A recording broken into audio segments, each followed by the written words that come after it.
igifite ubushobozi bwo gukora ikintu kandi kikabihindura igihe kibishaka. Kuri twabizera twiringira Imana. Imana niyo ifite ubwo bushobozi tuvuze haruguru. Niyo ifite guhindura ibintu, ifite gukora ibintu. Ni hari ibintu bitatu by'ingenzi bivuga Imana.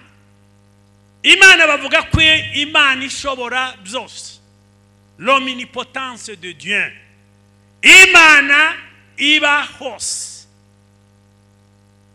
omniprésence de Dieu. Imana izi byose. Ifite amazina menshi ndavuga uyu mwanya, ariko iyo niyo kwiringirwa. Iyo niyo kwiringirwa. Reka dukomeze. Ese twiringira iki?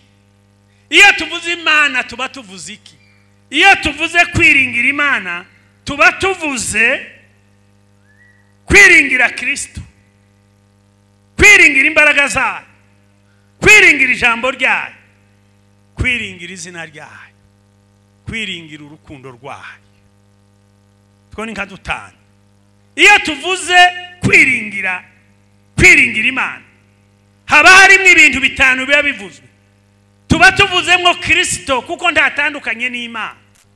Tuba tuvuzemo kwiringira imbaraga zayo cyangwa umwuka wayo, ubushobozi bwayo. Icya kabiri ni abantu. Abantu n'abantu monsieur madame. Abantu muba naze mbivuga twabaye mu Gatenga n'uriya mukozi w'Imana. Nza nibuka umunsi umwe abana bararimbye bayekore de dimanche ngo abantu n'abantu, ngo kandi ngo ariko Imana niyo Mana, ngo ntabwo ari interenganya, ngo aho musezeraniye niho muhurira. Imana uve ku bantu. Abantu n'abantu. Haraho nasomye ngo mbese abantu bantwara iki? Bafite umwuka barafa, niko Yobo yavuze. Abantu n'abantu. Abantu baza kunanirwa kwiringira Imana, bakanagwa mu mutego, bakagwa mu byaha. Hari igihe baterwa no kunanirwa kwiringira Imana kuko biringiye abantu. Tukiringira abantu tibakanagucira ishati. Abantu ni beza, ariko abantu n'abantu. Nibo baza bavuga ngo nari navuze ngo ndagufasha, ariko bakavuga ngo ariko navuze ngo nimuvuge ngo ariko. Ibintu bitatu gusa bituma abantu badahemuka, bituma abantu batamuka.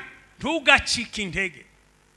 Abasore n'imigenda bazananirwa, nyamara abiringiye Imana bazasubizwa mu imbaraga. Dusome ijambo ry'Imana, Zaburi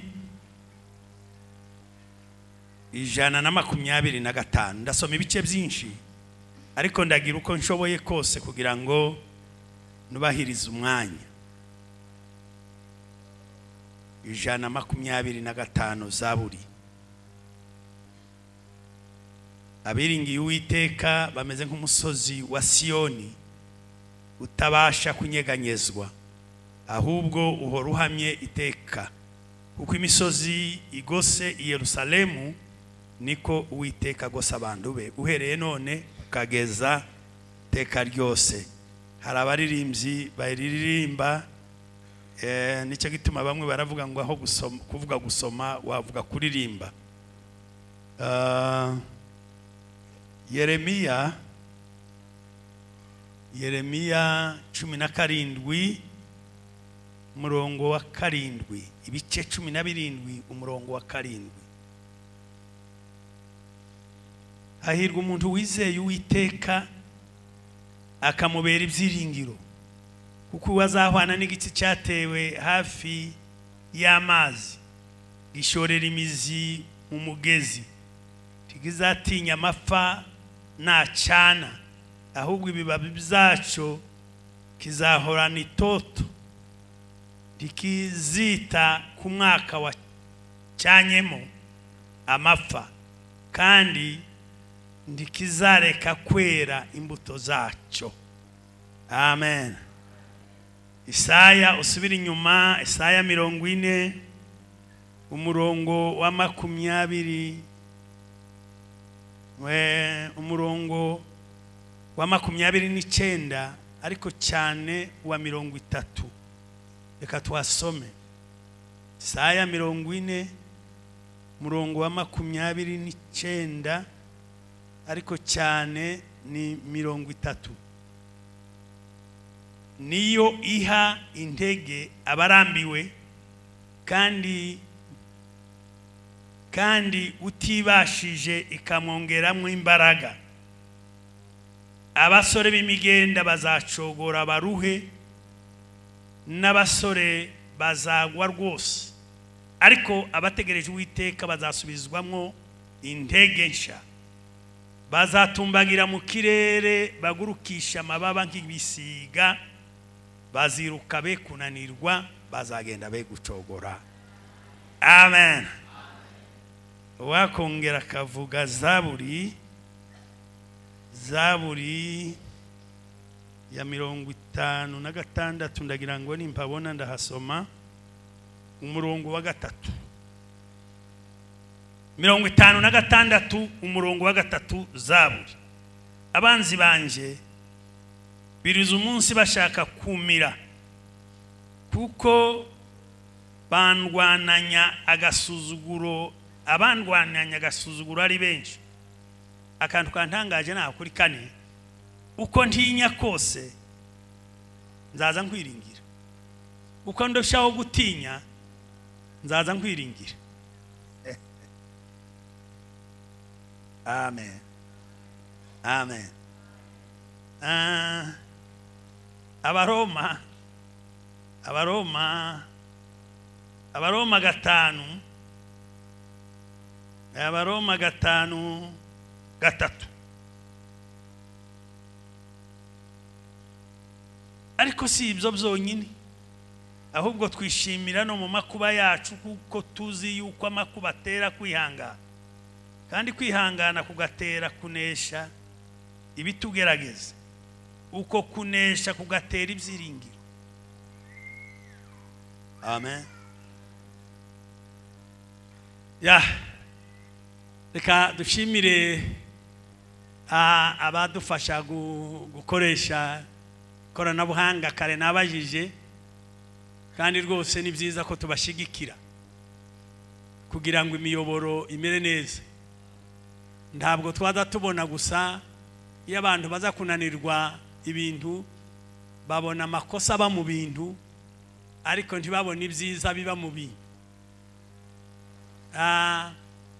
Biriya bintu by'ikoranabuhanga ni byiza ntangere, kubera ko nabivuze kare, ntabwo nzi imigani neza, ibuye rimwe ryica ngo inyoni nyinshi cyangwa ebyiri. Iyo ukoresha ikoranabuhanga ubwiriza amateraniro menshi. Nanjye sinari mbizi, ariko kutabikoresha ni ukunyagwa zigahera. Kuko hari iteraniro mperuka kubamo, baza kunereka abantu twabanye 6,000 ku isi. Abo bantu nabakura he? Abo bantu nababona ryari? Batangiye kwandika, ntabyo tubasaba, nta na kwiyandikisha, nta na kubasaba amaturo, ariko icyo twifuza nuko Kristo yamamara. Ndaza reka mbabwire ibyo tuza kuvugana namwe kugira ngo bize kumfasha kubahiriza umwanya. Intego y'ubutumwa bw'uyu munsi ni ukwiringira Imana cyangwa kwiringira Uwiteka, gushira ibyiringiro byacu ku Mana. Niyo teme nateguye kandi numva ari nshasha mu buzima bwanjye.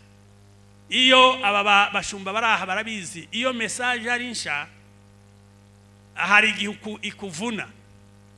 ikuvuna kubera ko nawe utarayimetiriza neza, ugashaka nk'ibindi waba waravuzeho bikakorohera, ukavuga utuntu 3, 4, 5, 8. ariko kandi nagerageje ngo ndebe ko ubu butumwa ntabuvuga kumva nta bundi buje.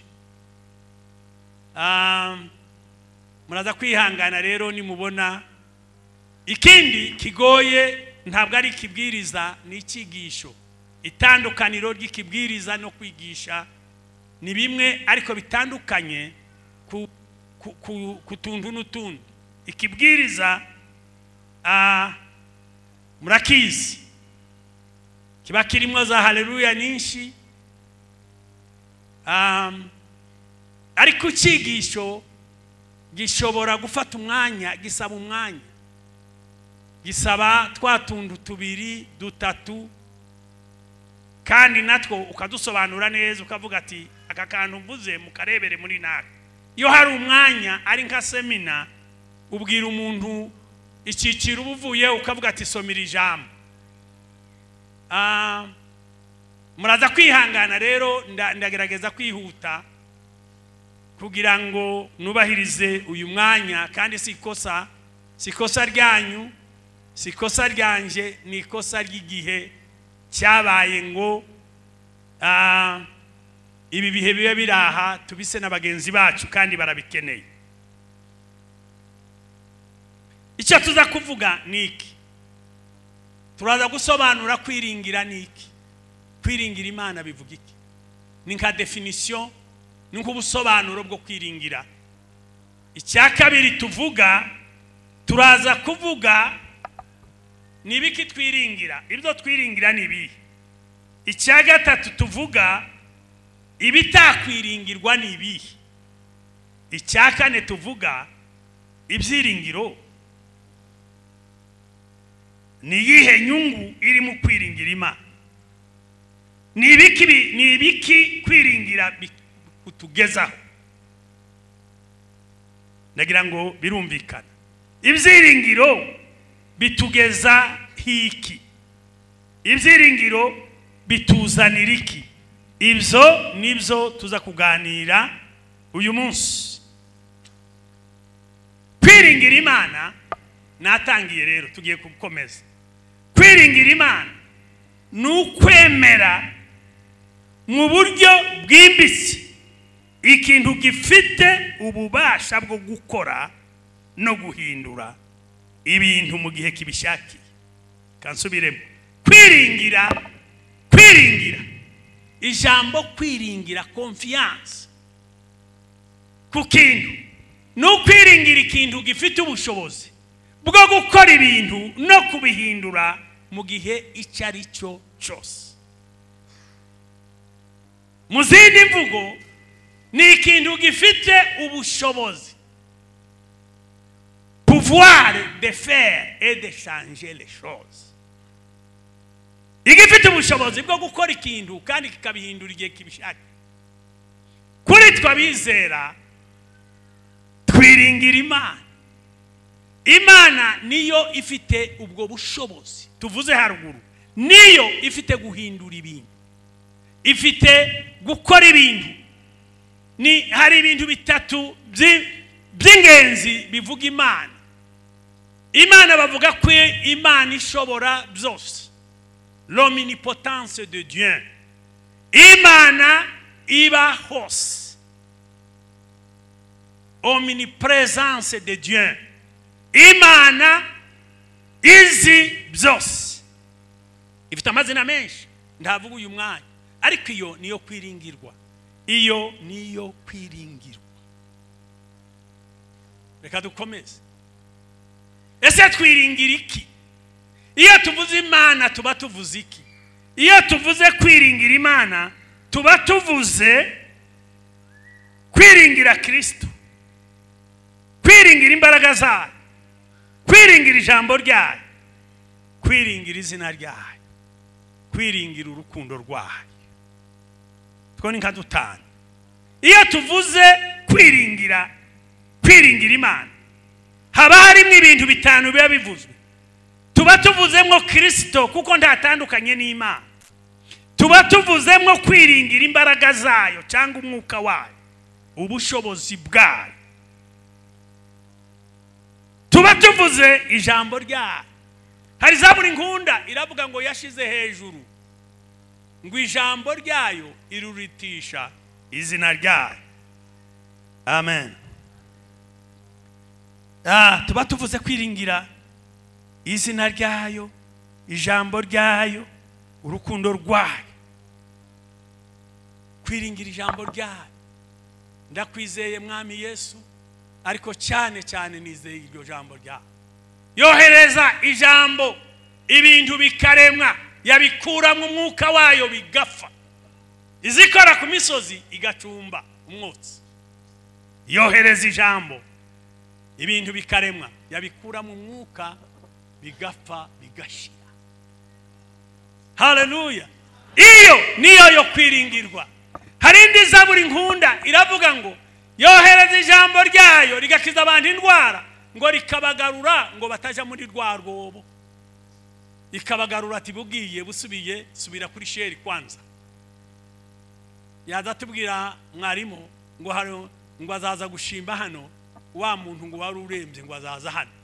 Imana yohereje ijambo imukiza indwara, iranamugarura ngo areke ngo abarese kuja muri rwa rwobo. Kandi gituma tuyizeye izitangaza iherezo hataraba hitangiriro. Nta kindi, nta muyobozi uhari muri iyi si watangaza iherezo hataraba hitangiriro. Kiswahili kivuga neza ngo anatangaza mwisho mbele ya mwanzo. Uyu mugabo ateye ubwoba no kwiringirwa, azavuga iherezo atarashiraho itangiriro. Hari kandi kam nigeze guhura n'icyo kibazo sinza kubababwira, ariko cyarangoye. Twarimo twibuka, ariko nza gusoma rya jambo rivuga ngo iminsi yacu yarabazwe ngo ishirwaho iherezo ngo itarabaho n'umwe. Iminsi yacu irabarwa ishirwaho iherezo. Iminsi buyanje yarabazwe ishirwaho iherezo, mama atarambyara uko nabyikora byose sinzarenga kadomo. Amen. Haleluya. Nzantanga gituma tukwiriye kwiringira Imana. Bibiliya ivuga ngo umugabo umwe yarahunitse areza arasarura, ngo amare yikubita ku mutima, ngo aravuga ngo rya sha. Igifaransa kiza kivuga ngo uyu mwanya ngo ndakwambura, ton âme sera redemandée. Uyu mwanya njewe uraryikise, uraryo ufite umwanya, umutima ndawukwambura ndebe ukurya. Amen. N'umugabo ukomeye wo kwiringirwa. Haleluya. Ibidakwiriye kwiringirwa ndimo ndihuta. Hari ibintu nka 4 5 6 udakwiriye kwiringira. Icyambere ibigirwa Imana, bigira amaso ntibibone, bigira amaboko ntibikore. Kare nababwiye ngo impamvu yatumye Ibrahimu n'ibitabo nasomye, yatumye Ibrahimu byasunikiye Ibrahimu gusohoka muri Uru y'Abakarudaya. Isetera yari umuntu uragiye ibigirwa Imana. Umunsi umwe ngo Ibrahimu agiye kwinjiza imvura yaguye kuko hari mu butayu, ariko barabicuraga bakabiroza ahantu ku manywa bakabyanika, ngo arimo abyanura kimwe gicika ihembe. Aburukunda bigira arinda se isaravuga ati wambwa Imana yanje wishiye ihembwe bakabwa. Ibrahimu arumva ati koko iyi Imana izicika ihembe ni koko, reka mbeyo. Imana yaremo ngo vayo va mu gihugu cyawe, siga umuryango wawe. Nubwo yagize amakosa akajana na Tera n'umuhungu wabo Loti, ariko yatangiye kumva ko nta Mana, Imana icika ihembe, Imana igira amaso ntibone. Ntidukwiriye kwiringira ibigirwa Mana. Kare navuze ibigirwa Mana bigira ubundi buryo. Ushobora kuvuga ati ndagira ibigirwa Mana sindaraguza ni wacu nta wigeze uraguza, ariko reka nkubwire ushobora kubitunza ikigirwa Mana. Ikintu cyose ukunda kukirutisha Imana ni idole, ni ikigirwa Mana. ikintu cyose ushyira ku munzani ukumva kiraruta Imana nikigirwamana, icyo tugomba kukigira. Amen. Nicyo gituma Pawulo yazaga akavuga ibintu byamuvaho agakomeza kuba umukristo. Akavuga ngo ni ubwo habaho ibi n'ibindi bizaza, nta kiriho nta nakizaza cyantandukanya n'urukundo rw'Imana ruri muri Kristo Yesu. Amen. Muracecetse ariko murimo murumva, ntabwo muza kuncira ishati, turaziranye. Amen. Amen.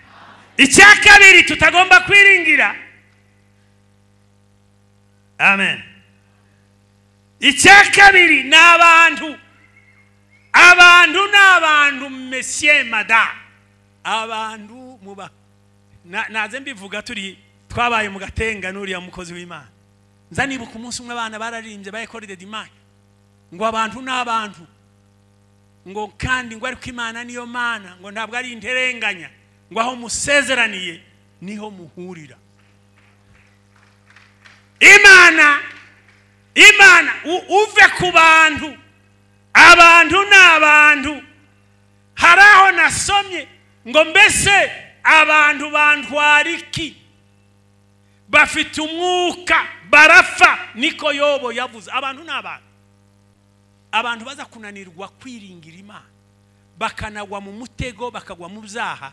Hari igihe baterwa no kunanirwa kwiringira Imana kuko biringiye abantu. Umunsi Burahimu umukozi w'Imana, Imana izibabarira ni nziza. Burahimu yakoze amarorerwa, amaze kugera mu Giputa, umugore we amuhindura mushiki we, aramukosha. Tuzi ko yamukosheje Efraim, inka z'ibimasa n'ibiki sinzi uko zisi, arabijana. Kandi nkubwira amakuru narayasomye neza, naratohoje. Burya bagiranye iminsi na wa mugore, ariko icyo gihiho ntabwo uwo munsi bahitaga bajana ku gitanda, ariko baratindanye. Burahimu aravuga ati ndarokotse, namugurishije ngiye kwiberaho. Umunsi wo kuza guhura n'uriya mugore, Imana iramubwira ngo wahuye n'abagore benshi, uriya n'umugore ngo umuhanuzi, n'umugore wa nabii, ni mwanamuke wa nabii, ntugire icyo umutwara. Ngo ahamagara Ibrahimu, tisha wankoze ibikira. Undi ngo aramubwira ati aterega undi niyongera kubeshaho, ati n'ubundi ni mushiki wanje wo kwa data, atari kose wo kwa mama. Mbega ubwoba. Kandi burya niko byari bimeze, nabisomye neza. Burya wa mugore Sara ni umukobwa wa Tera, ariko ntibasangire nyina. Ariko nubwo byari bimeze ko niwe wari umugore we 100%. Ananirwa kwiringira Imana, arahemuka mu makosa ya Ibrahimu.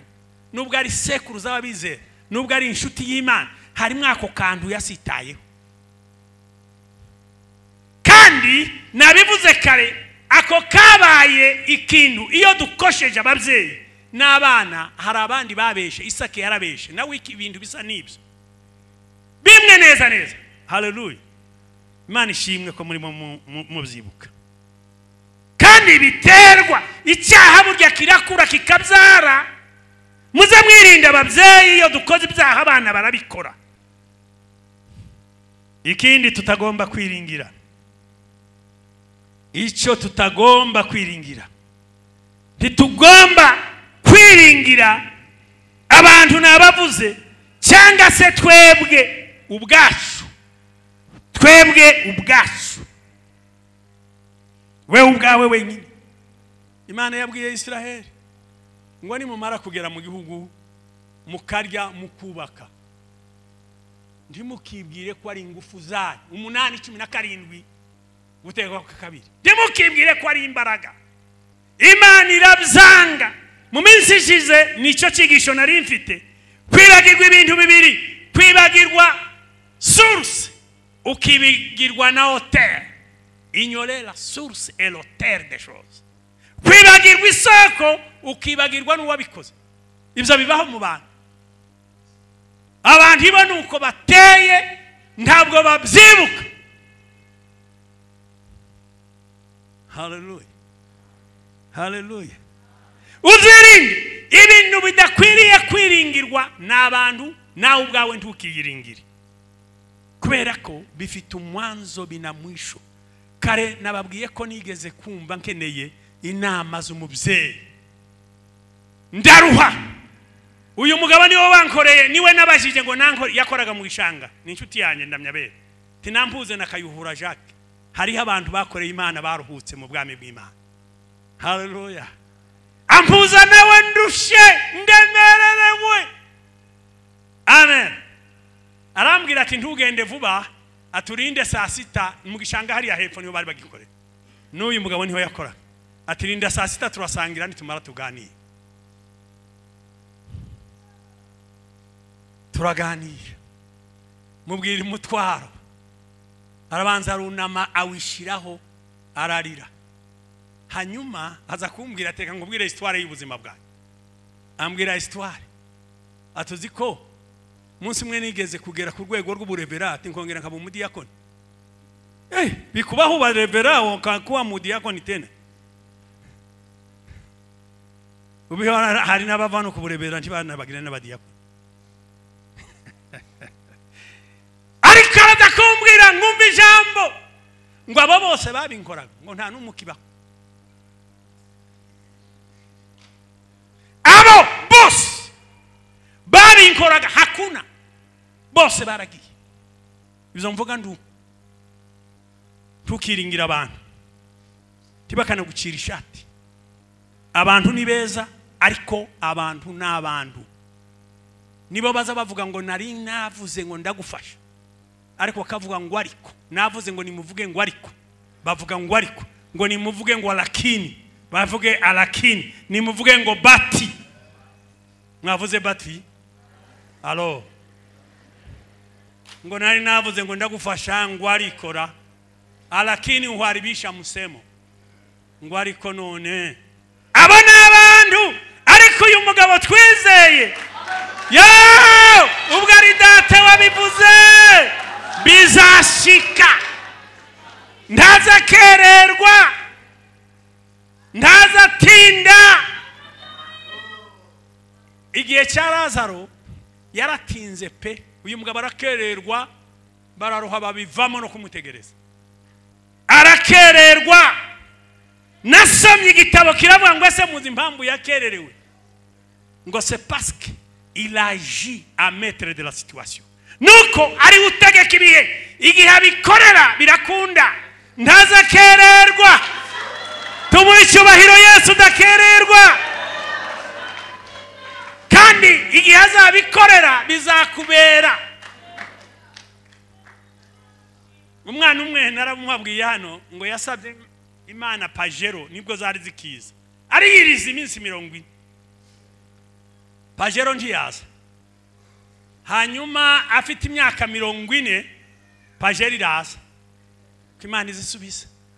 Umunsi aza kwifata muri majerwa ngo aravuga ati reka nshima Imana. Kristo ndagushima ko mbaye pajero. Ariko kandi Kristo waranserereje.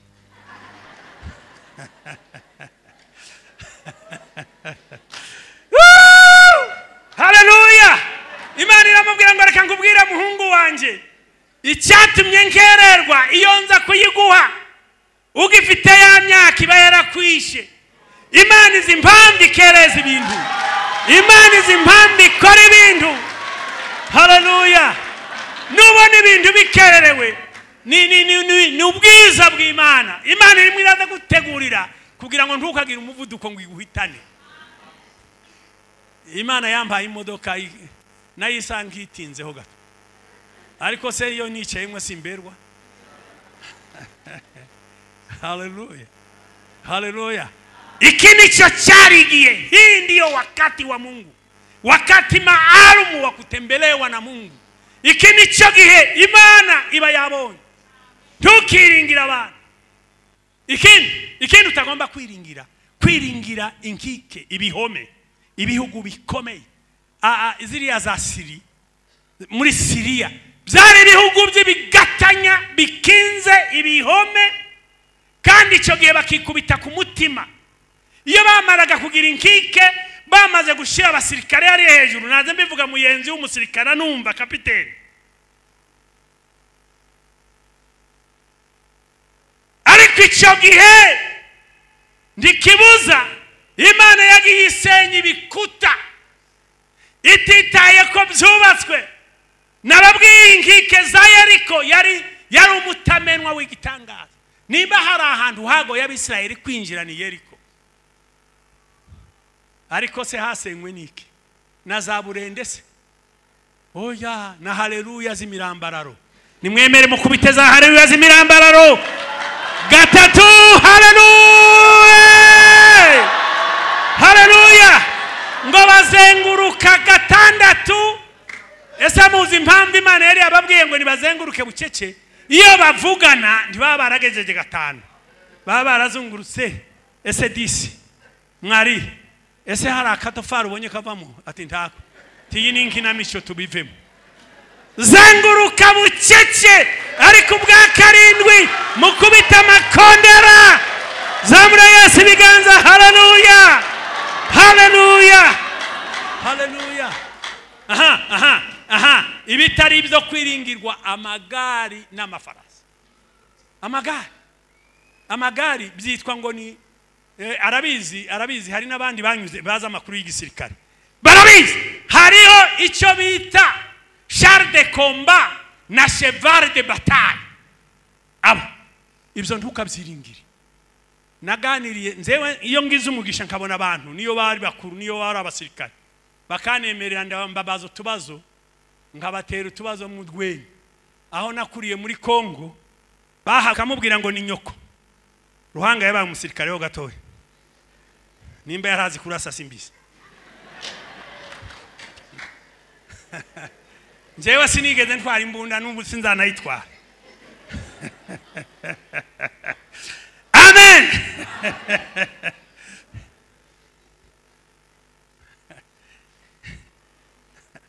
Reka nkomeze. Muri Kongo bakabwira umusirikare ngo uyu ni nyoko imbunda, uyu ni so, uru ni urukweto, uyu ni kila kitu. Siko bababwiraga. Kandi niyo wasonza ntiwobwira umukuru ngo gutuma nshonje, bamara ntibabahembe, ngira ngo nubo babahemba nabi. Noneho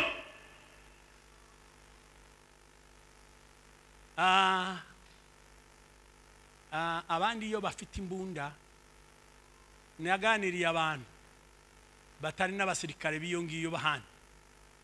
Ndavuga ati hari igihe iyo ufite imbunda ikomeye, hari igihe urugamba rukugora, hari igihe urugamba rukunani.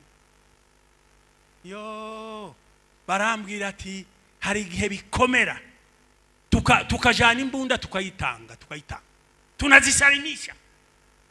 Abandi biringira amagara, ariko twebweho uko nukuri mbabwiye, intwaro ntizakurengera, intwaro ntizagukiza. Reka nkomeze. Kwiringira amagari n'amafarashi. Amen. Kwiringira ubutunzi buriho none ejo bugashira. Naze nganira n'umuntu w'umuturanyi ambwira umuntu wari ukomeye, ambwira ukuntu uzaje kumugendekera ubarakodesheje ahantu. Arakodesheje ubutunzi ngo bwitera amababa bugashira, nabwo ntidushobora kubwiringira. Ngiye kuganisha ku musozo mvuga ibyo kwiringira bituzanye. Faida iliyopo kwa kutumainia Mungu. Ni zihe nyungu ziri mu kwiringira Imana? Nimunkurikirane nsoze utuntu twiza kwa nyuma ngiye kuvuga. Ese kwiringira Imana bituzanira iki? Kwiringira Imana navuze ngo nukwiyegurira Imana, nukwemera Imana mu buryo bwimbitse. La profonde conviction, ukayiringira mu buryo Yobo yaravuze ngo nubwo yanica yonyine nkayibona ari ifashe icuma kuni nzarinda mfa nkiyizeye. Haleluya. Dore ibintu bimigisha iba mu kwiringira Imana. umugisha wa mbere iyo abantu biringiye Imana bibafasha kuba abakiranutsi n'intungane. Nukuri uze gusoma, uraza gusoma ahantu uraza kubibona 17 umurongo wa 5 n'uwa 6. Yobu 23 n'umurongo wa 10. Kwiringira Imana bidutera kuba abakiranutsi n'intungane. Amen. Kwiringira Imana bituzanira agakiza. Iyo abantu biri kwiringira Imana bizana agakiza. Esaya 25 umurongo wa 9 n'uwa 10. Icya gatatu, kwiringira Imana kuduhesha umugisha. Kuduhesha umugisha. Iyo utegereje Imana niyo utaba ufite akandi ariko ukaza wumva wiringiye Imana. Iyo abantu reka mbabwire Esperance hari uri umubyeyi mukuru. Iyo umuntu aza gushoborwa akazi kashize azatangira gusonza agifite ibiryo byose mu agahembwa ku kwezi agahaha kuzuza ariko akazi akamenya ko ejo kadahari atangira kunanuka ibyo kurya byose bikihari. Kwiringira Imana ubwako n'umugisha gutuma umuntu akomera. Umuntu wayoboye intambara y'isi ya kabiri ngo baramubajije ngo nibiki byamushoboje. Munkurikirane ngiye gusoza. Baramubajije ngo niki cyatumye usoza urugamba. Aravuga ngo dore ni ibintu bitatu. Dore ni ibintu bingahe? Ntugacike intege, ntugacike intege, ntugacike intege. Pwetre. Ibintu bitatu gusa bituma abantu badahemuka, bituma abantu batamuka. Ntugacike intege. Abasore b'imigenda bazananirwa, nyamara abiringiye Imana bazasubizwa mu imbaraga. Bazagenda ntibazacogora. Duhese icyubahiro. Kwiringira Imana. Arongera aravuga ngo reka ibintu yasuzumye. Umuntu wari urinze imbohe z'intambara ya kabiri y'isi aravuga ngo ibintu nabonye nibi. Ngo nabonye umuntu yagira iminsi 40 atarya akaba kiriho. Werari iminsi 40 atarya akaba kiriho. Cyakora numvise amakuru ngo abagore nimwe muza mushobora inzara kurusha abagabo. Amen. Njewe iminsi 2 bihagije kumpitana niko ndege. Iminsi 40 arongera aravuga ngo iminsi 3 ushobora kuyimara udafite oxygene, amazi yagushizemwe mu mubiri. Arongera aravuga ngo ushobora kugira iminota 15 umwuka waheze ariko ukazongera ukabaho ugafata rutaro ukabwiriza umunsi. Ariko reka mbabwire ariko nimuvuge ariko ntushobora kubaho n'umunota n'umwe watakaje ibyiringiro. Umuntu afaryari Zaburi iravuga ngo iyo ntizera kuzarebera Imana mwisi yababaho mba narapfuye, mba ndi umurambo. Iyo ntizera kuzabona Imana mwisi yababaho mba narapfuye, simba nkiriho. Haleluya. Kwizera Imana, kwiringira Imana n'umugisha. N'umugisha utangaje. Ni ibintu bikuru umuntu ahantu bikamujana ahantu. Reka mbabwira amakuru ya Rusi w'umuwabiste, umunyamahanga rwimbi, umuntu utari ufite n'amasezerano. Nyirabukwe arafakara, Rusi arafakara, Oripa arafakara. Hanyuma baramuherekeza. Arabibwira neza ati bana banje muzi ko tubana amahoro. Uyu mukecuru y'abana bakecuru benshi babana n'abakazana na neza, ariko uyu mugore bishoboka ko babanaga neza, ariko namwe mubana neza nta kibazo. Hanyuma arabasezerera ati munde ese murankurikira.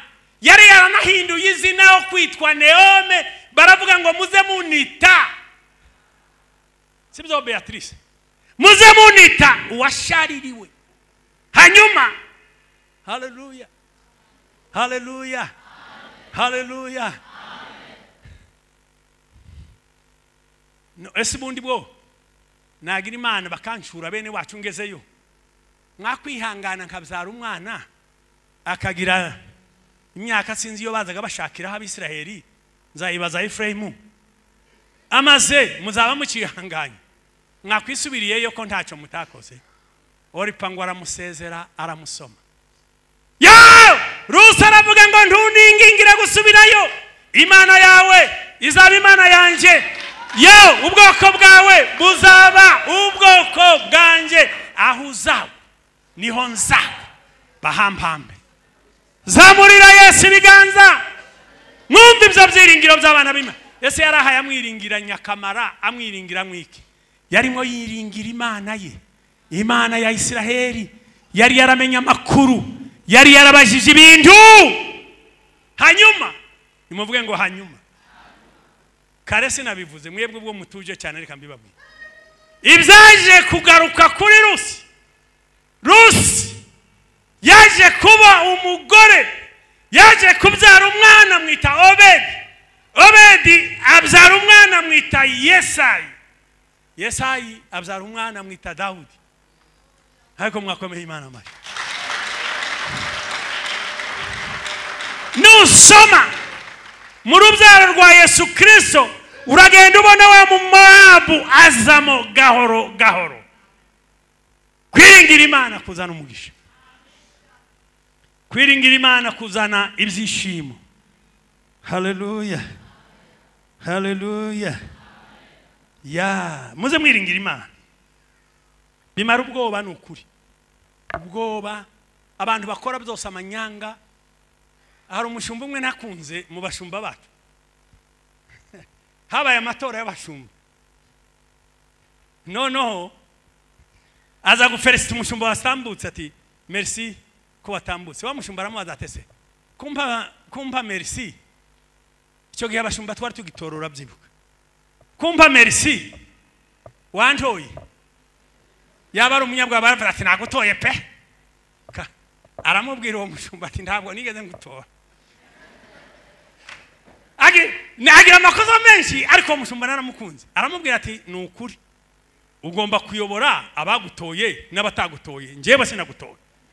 Ariko mwashize ubwoba, bituma kwiringira Imana bituma ugira umutima w'intare. Turya umunwa ukavuga ibintu mu gihe cyabyo, uzabaho. Ariko ntuzabahora vuga ngo nzaba. Umuntu ni iki yantwara iki? Uko nzaza nguma abantu bangirira nabi, ngo niko njyewe nzaza ndushaho kwiringira Imana. Muve mu bantu yewe. Haleluya. Kwiringira Imana kumara ubwoba. Ngiye kuvuga utuntu. Umunsi umwe Dawudi n'umuntu umwe umutwaje intwaro, murabizi mucu. Umuntu umutwaje intwaro ngo hakaba igihome cy'abaduyi hari. Dawudi ngo abwira umuntu wiwe ati sha kubwira amakuru, twirukange twinjire mu gihome. Wari warwana icyo gisirikare revera, kwinjira mu gihome cy'abandi muri babiri, ariko ashyiramo akantu. Nimumva ko kantu ngo icyonzi, ngo Imana ishobora gukirisha abantu amaboko y'abantu benshi cyangwa y'abantu bake. Ntabwo ireba majorite. Dukomere Yesu amashyi menshi cyane.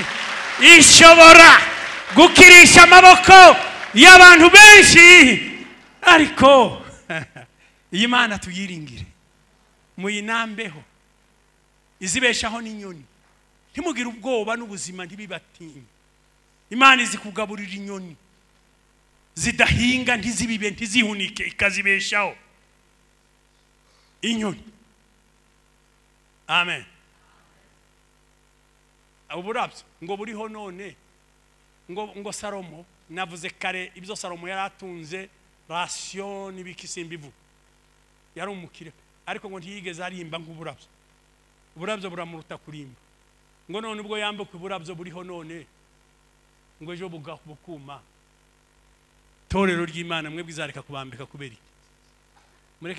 Mureke twiringira Imana, tuyikomereho, uyikomereho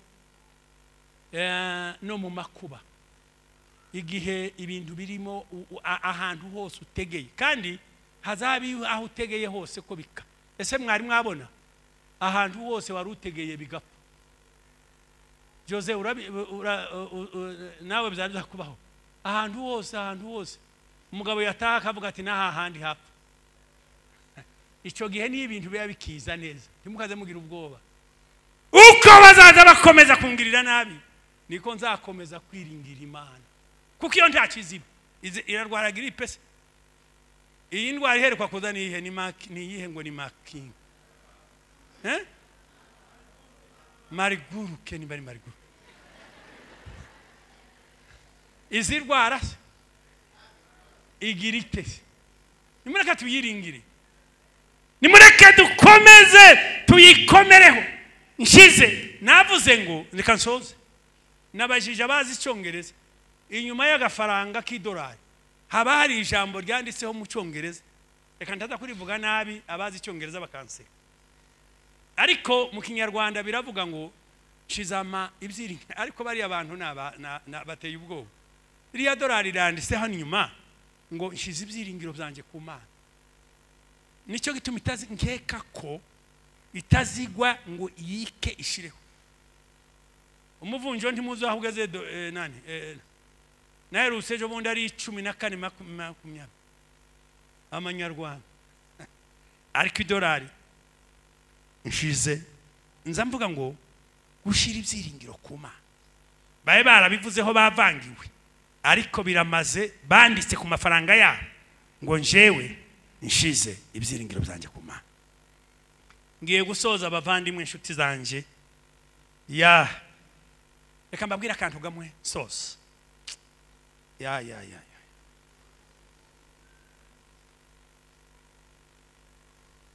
mirongo ine na gatandatu umurongo wa gatatu n'uwa kane itangiriro ni igitangaza bamaze kubwira Yakobo kwaja mu Giputa kona n'umuhungu we akiriho ati none muhungu wawe na Farao bavuze ngo mwiyizire muzigoshe ise biramugora cyambere ayo makuru ntiyarayizeye neza umwana bazanye ikanzu ririho amaraso tabasi iteka mutwe zindi y'ubundi buryo nubwo banzanira ibi bintu bangemurira ariko mvuga ko Imana yamubwiye ngo ntugire ubwoba nzajana nawe muzo hasome mushumba rugera mu rugo nzabana nawe mu Giputa kandi nzongera nkugaruke kandi ariko mwavuze ngo kandi umuhungu wawe ni uzaguhumbya amaso warahasomye revera ni uyu mwana uvuga ngo yarapfuye ni uzagupfuka guca amaso wahwere amen iki ni gitanga nzabana na aho kuvuga ngo ibyago ntumukaze musenga ngo ibyago ntibibazeho wabishobora se ni umuntu uri mu isi abafashigiye mu ntambara ubisengere bizaza ugire gute bizaza ariko saba mujane nayo muri byo cyo giswahili kirumvikana ntabwo mwabyumvise neza aho gusaba ngo ikurinde ibyago udusaba ngo mubane nayo muri byo mu muriro se ntibari babatayemo ariko nabo babana nawo mu muriro muhaguruke dusenge uhoraho Mana yacu mu izina rya Yesu ntabwo uzaduhana ntuzatureka ntuzaduta uzabana natwe mu bibazo uduha umutima wo kugukunda no kukwiringira kuko ibindi twiringiye ntibikomeye ntibigira imbaraga bishiraho ariko twiringira Imana urakoze Yesu kudufasha